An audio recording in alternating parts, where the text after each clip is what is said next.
Hello friends, ನಮಸ್ಕಾರ. Cricket ಅಪ್ಡೇಟ್ಸ್‌ಗೆ ಸ್ವಾಗತ. ನಿನ್ನೆ ಇಂಡಿಯಾ ಆಫ್ಘಾನಿಸ್ತಾನ ಮೇಲೆ ಗೆದ್ದ ಮೇಲೆ as A captain Rohit Sharma ಅವರು 41ನೇ ಟಿ20 ಮ್ಯಾಚ್‌ನ ಗೆದ್ದಿದ್ದಾರೆ.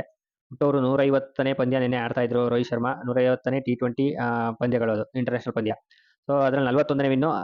ಇದಕ್ಕಿಂತ ಮುಂಚೆ ಮಹೇಂದ್ರ ಸಿಂಗ್ ಧೋನಿ ಅವರು 41ನೇ ವಿನ್ ಗೆದ್ದಿದ್ರು. ಸೊ ಅದಾದ್ಮೇಲೆ ಅವರು ರಿಟೈರ್ಮೆಂಟ್ ತಗೊಂಡ್ರು. ಸೊ 41 ಮ್ಯಾಚ್‌ನ ಗೆದ್ದಿರೋದು ಸಮ ಮಾಡಿದ್ದಾರೆ ಈಗ ರೋಹಿತ್ ಶರ್ಮಾ ಅವರು. ರೋಹಿತ್ ಶರ್ಮಾ ನೆಕ್ಸ್ಟ್ ನಂತರ ಯಾರಿದ್ದಾರೆ ಅಂದ್ರೆ 30 ವಿನ್‌ಗಳು. ವಿರಾಟ್ ಕೊಹ್ಲಿ ಅವರು 30 ವಿನ್‌ಗಳು ಮಾಡಿದ್ದಾರೆ ಅವರು ಕ್ಯಾಪ್ಟನ್‌ಶಿಪ್‌ನಲ್ಲಿ. ಅದಕ್ಕಿಂತ ನೆಕ್ಸ್ಟ್ ನಂತರದ ಸ್ಥಾನದಲ್ಲಿರೋದು ಹಾರ್ದಿಕ್ ಪಾಂಡ್ಯ ಅವರು. ಒಟ್ಟು 10 ವಿನ್‌ಗಳಿದೆ ಅವ್ರದ್ದು ಟಿ20 ಮ್ಯಾಚ್‌ಗಳಲ್ಲಿ. ಸೊ ಹಾರ್ದಿಕ್ ಪಾಂಡ್ಯಗೆ ಇನ್ನೂ ಅವಕಾಶ ಇದೆ 40 ಗೆಲ್ಲೋಕು. ಯಾಕಂದ್ರೆ ಅವರೇನಾದ್ರು ಟಿ20 ಕ್ಯಾಪ್ಟನ್ ಆಗಿ ಕಂಟಿನ್ಯೂ ಮಾಡಿದ್ರೆ ಅವ್ರ ಹತ್ರ ಅವಕಾಶ ಇದೆ ಇನ್ನೂ ಹೆಚ್ಚು ಪಂದ್ಯಗಳನ್ನ ನಾಯಕನಾಗಿ ಗೆಲ್ಸೋದಕ್ಕೆ. ಸೊ ಈಗ ಸದ್ಯಕ್ಕೆ ಟಾಪಲ್ಲಿರೋದು ಮಹೇಂದ್ರ ಸಿಂಗ್ ಧೋನಿ ಮತ್ತೆ ರೋಹಿತ್ ಶರ್ಮಾ ಅವರು 41 ವಿನ್‌ಗಳು. ಮತ್ತೆ ಈ ಆಫ್ಘಾನಿಸ್ತಾನ ಮೇಲೆ ಸೀರೀಸ್ ವಿನ್ ಆದಂಗೆ ಆಗಿದೆ. 2-0 ಇಂದ ಆಲ್ರೆಡಿ ಗೆದ್ದಾಗಿದೆ ಇಂಡಿಯಾ. ಸೊ ಟಿ20 ಸೀರೀಸ್ ವಿನ್‌ಗಳಲ್ಲಿ ಹೋಮಲ್ಲಿ ಈಗ 15ನೇ ವಿನ್ ಇದು, ಕಂಟಿನ್ಯೂಸ್ ವಿನ್ ಇದು. ಇನ್ನು ಯಾವುದೋ ಒಂದು ಮಧ್ಯದಲ್ಲಿ ಸೋತಿಲ್ಲ ಇವರು. ODI ಸೀರೀಸ್ ಒಂದೊಂದು ಸೋತಿರ್ಬೋದು. ಬಟ್ ಟಿ20ಲಿ ಕನ್ಸರ್ವೇಟಿವ್ ವಿನ್ಸ್ ಇದು 15ನೇ ವಿನ್ 2019ರಿಂದ 2024 ತನಕ ಇನ್ನೂ ರನ್ನಿಂಗ್ ಅಲ್ಲಿದೆ. ಇದು ಬಿಟ್ಟರೆ ಆಸ್ಟ್ರೇಲಿಯಾ 2006ರಿಂದ 2010 ಮಧ್ಯದಲ್ಲಿ ಟಿ20ನಲ್ಲಿ 8 ಸೀರೀಸ್ನ ಕಂಟಿನ್ಯೂಸ್ ಆಗಿ ಗೆದ್ದಿದ್ರು. ಅದು ಬಿಟ್ಟರೆ ಸೌತ್ ಆಫ್ರಿಕಾ 2007ರಿಂದ 2010 ಮಧ್ಯದಲ್ಲಿ 7 ಸೀರೀಸ್ನ ಕಂಟಿನ್ಯೂಸ್ ಆಗಿ ಗೆದ್ದಿದ್ರು. ಸೊ ಇಲ್ಲಿ ಅದು ವರ್ಲ್ಡ್ ರೆಕಾರ್ಡ್ ಇಂಡಿಯಾಗೆ ಸೇರ್ಕೊಳ್ಳುತ್ತೆ. ಯಾಕಂದ್ರೆ ಇಂಡಿಯಾ 15 ಕಂಟಿನ್ಯೂಸ್ ಬೈಲ್ಯಾಟ್ರಲ್ ಸೀರೀಸ್ಗಳು ಟಿ20 ಸೀರೀಸ್ಗಳನ್ನ ಗೆದ್ದಿರೋದು. ಸೊ ಈ ಸರಿ ಅಂಡರ್-19 ಮೆನ್ಸ್ ವರ್ಲ್ಡ್ ಕಪ್ ಸೌತ್ ಆಫ್ರಿಕಾದಲ್ಲಿ ನಡೀತಾ ಇದೆ. ಜೊತೆಗೆ ನಾವು ಯಾವ್ದ್ರಲ್ಲಿ ನೋಡಬಹುದು ಅನ್ನೋದಾದ್ರೆ ಹಾಟ್ ಸ್ಟಾರ್ ಅಲ್ಲಿ ನಮಗೆ ಫ್ರೀ ಆಗಿ ಮೊಬೈಲ್ ನಲ್ಲಿ ನೋಡಬಹುದು. ಜನವರಿ 19ರಿಂದ ಫೆಬ್ರವರಿ 11 ತನಕ ನಡೆಯುತ್ತೆ ಇದು ಅಂಡರ್-19 ವರ್ಲ್ಡ್ ಕಪ್. ಒಂದು ಮಜಾ ಇರುತ್ತೆ. ಯಾಕಂದ್ರೆ ನಮ್ಮ ಟೀಮ್ ಇಂಡಿಯಾದ ಯಂಗ್ ಪ್ಲೇಯರ್ಗಳು 19 ವರ್ಷಗಳಿಗಿಂತ ಚಿಕ್ಕ ಹುಡುಗರು ಹೋಗಿ ಸೌತ್ ಆಫ್ರಿಕಾದಲ್ಲಿ ಆಡ್ತಾ ಇದ್ದಾರೆ. ಆಮೇಲೆ ಪ್ರತಿ ಸರಿ ಗೆದ್ಕೊಂಡ್ ಬರ್ತಾ ಇದ್ದಾರೆ. ಲಾಸ್ಟ್ ಸರಿ ಎಸ್ ದುಲ್ ಗೆದ್ದಿದ್ರು. ಇದಕ್ಕೂ ಮುಂಚೆ ಎಲ್ಲ ವಿರಾಟ್ ಕೊಹ್ಲಿ ನಾಯಕದಲ್ಲಿ ವಿರಾಟ್ ಕೊಹ್ಲಿ ಗೆದ್ದಿದ್ದಾರೆ. ಇನ್ನೊಬ್ರು ಉನ್ಮುಕ್ ಚಂದ್ ಅಂತ ಇದ್ರು, ಅವರು 2012 ಗೆದ್ದಿದ್ರು. ಈ ತರ ಇಂಡಿಯಾದಲ್ಲಿ ಜಾಸ್ತಿ ಅಂಡರ್-19 ವರ್ಲ್ಡ್ ಕಪ್ ಗಳು ಗೆದ್ದಿರೋದು ಇಂಡಿಯನ್ ಟೀಮು. ಸೊ ಈ ಸರಿನೂ ಕೂಡ ಇಂಡಿಯನ್ ಟೀಮೇ ಗೆಲ್ತಾರೆ ಅಂತ ನನ್ಗನ್ಸ್ತಾ ಇದೆ. ನಿಮ್ಮ ಅಭಿಪ್ರಾಯನ ಕಮೆಂಟ್ ಮಾಡಿ. ನೆಕ್ಸ್ಟ್ ಅಪ್ಡೇಟ್ ಅಲ್ಲಿ ಅಕ್ಷರ್ ಪಟೇಲ್ ಒಂದು ಸ್ಟೇಟ್ಮೆಂಟ್ ಕೊಟ್ಟಿದ್ದಾರೆ, ಫೋಟೋ ನೋಡಿ. Earlier I use to vary my plans if a batter was hitting me, but now I stick to my plans and make batters take the chance against me. I just realised that I have got 200 T20 wickets, but what is important to keep doing well for India ಅಂತ ಹೇಳಿದ್ದಾರೆ. ಅಂದ್ರೆ ಮೊದಲು ಅವರು ಏನಾದ್ರು ಹೊಡ್ಸ್ಕೊಳಕ್ start ಮಾಡ್ಬಿಟ್ರೆ ಅವರು variation ಮಾಡಕ್ start ಮಾಡ್ಬಿಡ್ತಿದ್ರಂತೆ. But ಈಗ ಅವ್ರು ಏನು ಬೇಸಿಕ್ ಪ್ಲಾನ್ ಇಟ್ಕೊಂಡ್ಬಂದಿರ್ತಾರೆ ಅದೇ ಪ್ಲಾನ್ ಪ್ರಕಾರನೇ ವಿಕೆಟ್ ಟು ವಿಕೆಟ್ ಬೌಲಿಂಗ್ ಮಾಡ್ತಾ ಇರ್ತೀವಿ. ಸೊ ಅವಾಗ ಅವರೇ ನಂಗೆ ಚಾನ್ಸ್ ತಗೊಳ್ಳಿ, ಬ್ಯಾಟ್ಸ್ಮನ್ ಚಾನ್ಸ್ ತಗೊಳ್ಳಿ, ನನಗೆ ರನ್ಸ್ ಹೊಡೆದ್ರು ಪರವಾಗಿಲ್ಲ, ಬಟ್ ಒಂದಲ್ಲ ಒಂದು ಬಾಲ್ ವಿಕೆಟ್ ಸಿಗುತ್ತೆ. ಈಗ ನಾನು ಆಲ್ರೆಡಿ 200 T20 ವಿಕೆಟ್ಸ್ ತಗೊಂಡಿದ್ದೀನಿ ಅಂತ ಗೊತ್ತಾಯ್ತು. ನನಗೆ ಇದರಿಂದ ಖುಷಿ ಇದೆ. ಬಟ್ ದೇಶಕ್ಕಾಗಿ ಒಳ್ಳೇದು ಮಾಡೋದೇ ನನ್ನ ನನಗೆ ಖುಷಿ ಅಂತ ಒಂದು ಸ್ಟೇಟ್ಮೆಂಟ್ ಕೊಟ್ಟಿದ್ದಾರೆ. ನೆಕ್ಸ್ಟ್ ಅಪ್ಡೇಟಲ್ಲಿ ಶಿವಮ್ ದುಬೆ ಅವರು ಮ್ಯಾಚ್ ಗೆದ್ದ ಮೇಲೆ ಅವರ ಕ್ರೆಡಿಟ್ನ MS ಧೋನಿ ಅವರಿಗೆ ಕೊಟ್ಟಿದ್ದಾರೆ, ಅವ್ರ ಸಕ್ಸಸ್ ಕ್ರೆಡಿಟ್ನ. ಸೊ ಅವ್ರ ಸ್ಟೇಟ್ಮೆಂಟ್ ಈ ರೀತಿ ಇದೆ: my success credit goes to MS Dhoni and CSK. Mahi bhai gave me confidence that I can do it. CSK management told me they believed in me and always had faith that I could perform ಅಂತ ಹೇಳಿದ್ದಾರೆ ಶಿವಮ್ ದುಬೆ. ಅಂದರೆ ಅವರು ನನ್ನ ಸಕ್ಸಸ್ಗೆ MS ಧೋನಿನೇ ಕಾರಣ, ಮತ್ತು ಜೊತೆಗೆ CSK ಫ್ರಾಂಚೈಸು, ಮತ್ತು ಅವ್ರು ನನಗೆ ಕಾನ್ಫಿಡೆನ್ಸ್ ಕೊಟ್ಟಿದ್ದಾರೆ. ಜೊತೆಗೆ CSK ಮ್ಯಾನೇಜ್ಮೆಂಟ್ ಕೂಡ ನನ್ನ ಮೇಲೆ ನಂಬಿಕೆ ಇಟ್ಕೊಂಡು ಯಾವಾಗಲೂ ನನಗೆ ಒಳ್ಳೆ ಪರ್ಫಾರ್ಮ್ ಮಾಡೋಕ್ಕೆ ಅವಕಾಶ ಮಾಡಿಕೊಟ್ಟಿದ್ದಾರೆ ಅಂತ ಹೇಳಿದ್ದಾರೆ. ಸೊ ಇದೊಂದು ಬಿಗ್ ಅಡ್ವಾಂಟೇಜ್ ಆಗಿದೆ ಈಗ ಟೀಮ್ ಇಂಡಿಯಾಗೆ. ಶಿವಮ್ ದುಬೆಗೆ ಚಾನ್ಸ್ ಕೊಟ್ಟಿದ್ದು ಒಳ್ಳೆಯದಾಯಿತು. ಆಸ್ಟ್ರೇಲಿಯಾ ಸೀರೀಸಲ್ಲಿ ಕೊಟ್ಟಿರಲಿಲ್ಲ, T20 ಸೀರೀಸು ಬೆಂಚಲ್ಲಿ ಕಾಯಿಸಿದ್ರು. ಬಟ್ ಈ ಸೀರೀಸಲ್ಲಿ ಇಶಾನ್ ಕಿಶನ್ ಆಗಲಿ, ಶ್ರೇಯಸ್ ಅಯ್ಯರ್ ಆಗಲಿ, ಸೂರ್ಯಕುಮಾರ್ ಯಾದವ್, ಹಾರ್ದಿಕ್ ಪಾಂಡ್ಯ ತುಂಬ ಜನ ಇಲ್ಲಿರೋ ಕಾರಣ ಒಂದು ಒಳ್ಳೆಯ ಅವಕಾಶ ಸಿಕ್ತು. ಜೊತೆಗೆ ಪರ್ಫಾರ್ಮು ಮಾಡಿದ್ದಾರೆ. ಜೊತೆಗೆ ಅವ್ರ ಗುರುಗಳಾದ ಅವ್ರಿಗೆ ಧೋನಿಗೆ ಅವರು ಅದನ್ನು ಕ್ರೆಡಿಟ್ನ ಕೊಟ್ಟಿದ್ದಾರೆ.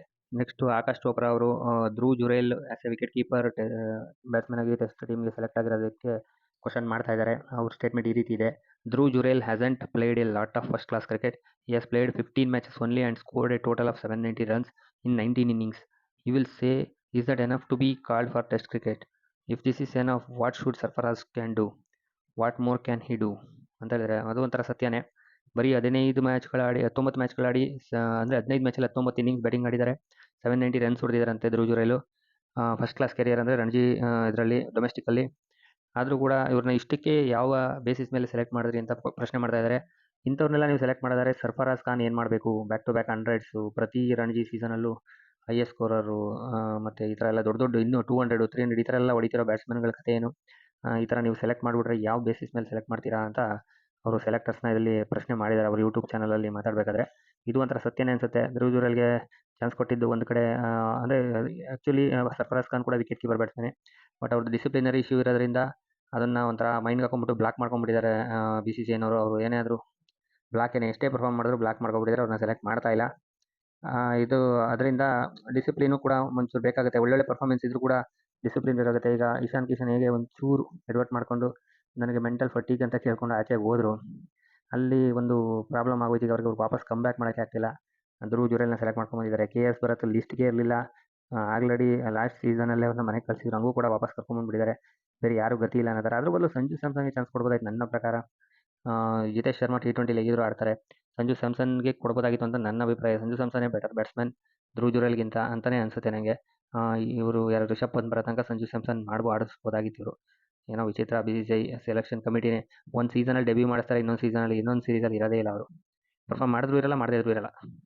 ಆಮೇಲೆ BCCI ಅವರು ಮತ್ತೆ ಸೆಲೆಕ್ಷನ್ ಕಮಿಟಿಗೆ ಒಂದು ಅಡ್ವರ್ಟೈಸ್ಮೆಂಟ್ ಕೊಟ್ಟಿದ್ದಾರಂತೆ. ಸೆಲೆಕ್ಷನ್ ಕಮಿಟಿಗೆ ಜಾಬ್ ಖಾಲಿ ಇದೆ, ಈಗ ವೇಕೆಂಟ್ ಇದೆ. ನೆಕ್ಸ್ಟ್ ಇದಕ್ಕೆ ಒಂದು ಏನೀಗ ಅಜಿತ್ ಅಗರ್ಕರ್ ಟೀಮ್ ಇದ್ದಾರೆ, ಟೀಮ್ ನ್ಯಾಷನಲ್ ಟೀಮ್ನ ಸೆಲೆಕ್ಟ್ ಮಾಡ್ತಾ ಇದ್ದಾರೆ. ಅವ್ರದ್ದು ಅವಧಿ ಮುಗಿತಾ ಇದೆ, 1 ವರ್ಷನೂ ಇರಲಿಲ್ಲ ಅಂತ ಅನ್ಕೋತೀನಿ, 1 ವರ್ಷ ಇತ್ತೇನೋ. ಸೊ ಈಗ ಹೊಸದಾಗಿ ಮತ್ತೆ ಅಡ್ವರ್ಟೈಸ್ಮೆಂಟ್ ಕೊಟ್ಟಿದ್ದಾರಂತೆ. ಸೊ ಅವ್ರದ್ದು ಮುಗಿಯೋಷ್ಟೊಳಗೆ ಇನ್ನೊಂದು ಹೊಸ ಟೀಮ್ ಬರ್ತಾರೆ ಅಂತ ಅನ್ನಿಸ್ತಾ ಇದೆ. ಯಾಕೆಂದರೆ ವರ್ಲ್ಡ್ ಕಪ್ಪು ಕೂಡ ಇಂಡಿಯಾ ಸೋತಿದ್ರು. ಸೊ T20 ವರ್ಲ್ಡ್ ಕಪ್ ತನಕ ಇರ್ಬೋದು, ಅಲ್ಲಿಂದ ಒಂದು ಹೊಸ ಟೀಮ್ ಬರ್ಬೋದು ಸೆಲೆಕ್ಷನ್ ಕಮಿಟಿಗೆ ಅಂತ ಅನಿಸ್ತಾ ಇದೆ. ಇನ್ನು IPLದು ಟೈಟಲ್ ಸ್ಪಾನ್ಸರ್ಸ್ಗೆ ಆದಿತ್ಯ ಬಿರ್ಲಾ ಗ್ರೂಪ್ ಅವರು 500 ಕೋಟಿ ಹಾಕಬೇಕು ಅಂತ ಡಿಸೈಡ್ ಮಾಡಿದ್ದಾರೆ. ಸ್ಪಾನ್ಸರ್ಶಿಪ್ ರೈಟ್ಸ್ಗೆ 500 ಕೋಟಿ ಹಾಕ್ತಾ ಇದ್ದಾರೆ. IPL ದುಡ್ಡು ಅಂದರೆ IPL ಅಂದರೆ ದುಡ್ಡು. ಇದಕ್ಕೂ ಮುಂಚೆ ಟಾಟಾ IPL ಅವರು ಒಂದು 350 ಕೋಟಿ ಹಾಕಿದ್ರಂತೆ. ಈಗಾಗಲೇ 500 ಕೋಟಿ ಬೆಲೆ ಬಾಳ್ತಾ ಇದೆ ಟೈಟಲ್ ಸ್ಪಾನ್ಸರ್ಸ್ಗೆ. ಸಖತ್ ದುಡ್ಡಿದೆ BCCI ಹತ್ರ. ಇನ್ನು ಸುರೇಶ್ ರೈನಾ ಅವರು ವಿಕೆಟ್ ಕೀಪರ್ಗಳ ಬಗ್ಗೆ ಒಂದು ಸ್ಟೇಟ್ಮೆಂಟ್ ಕೊಟ್ಟಿದ್ದಾರೆ. ಈ ರೀತಿ ಇದೆ: I feel Sanju Samson can be A weapon as he can bat anywhere. Jitesh is also there, but I feel Rohit Sharma's first choice will be Rishabh Pant, depending on what he does in the 2 months of the IPL ಅಂತ ಹೇಳಿದ್ದಾರೆ. Rishabh ಪಂತ್ಗೆ chance ಕೊಡ್ತಾರೆ Rohit Sharma first choice ಆಗಿ. ಸಂಜು ಸ್ಯಾಮ್ಸನ್ ಕೂಡ ಮತ್ತು ಜಿತೇಶ್ ಶರ್ಮಾ ಕೂಡ ಚೆನ್ನಾಗಿ perform ಮಾಡ್ತಾ ಇದ್ದಾರೆ. ಅವರು ಕೂಡ ಸೆಕೆಂಡ್ ಆಪ್ಷನ್ ಆಗ್ತಾರೆ ಅಂತ ಒಂದು ಸ್ಟೇಟ್ಮೆಂಟ್ ಕೊಟ್ಟಿದ್ದಾರೆ T20 ವರ್ಲ್ಡ್ ಕಪ್ಗೆ. ನನ್ನ ಪ್ರಕಾರ T20 ವರ್ಲ್ಡ್ ಕಪ್ಗೆ ಇವರು ಯಾರು ರಿಷಬ್ ಪಂತ್ ಅಷ್ಟು 100% ಫಿಟ್ ಆಗೋದು ಡೌಟು. ಮ್ಯಾಚ್ ಫಿಟ್ನೆಸ್ ಬೇರೆ ತುಂಬ ದಪ್ಪ ಇದ್ದಾರೆ. ಆಕ್ಸಿಡೆಂಟ್ ಆದಮೇಲೆ ಇನ್ನು ರಿಕವರಿ ಆಗಿದ್ದಾರೆ. ಬಟ್ ಅಂದ್ರೂ ಫೀಲ್ಡಲ್ಲಿ ಆಡಿದಾಗಲೇ ಅದ್ರ ಬಂಡವಾಳ ಬಯಲಾಗೋದು. ಬ್ಯಾಟಿಂಗ್ ಆಡಿದಾಗಲೇ, ಫೀಲ್ಡಿಂಗ್ ಮಾಡಿದಾಗಲೇ, ಕೀಪಿಂಗ್ ಮಾಡಿದಾಗಲೇ. ಈ ಸೀಸನಲ್ಲಿ IPL 2024 ಕೀಪಿಂಗ್ ಮಾಡಲ್ಲ ಅಂತ ಒಂದು ಬಂದಿತ್ತು, ಅಥವಾ ಇಂಪ್ಯಾಕ್ಟ್ ಪ್ಲೇಯರ್ ಆಗಿ ಆಡ್ತೀನಿ ಅಂತಲೂ ಬಂದಿತ್ತು.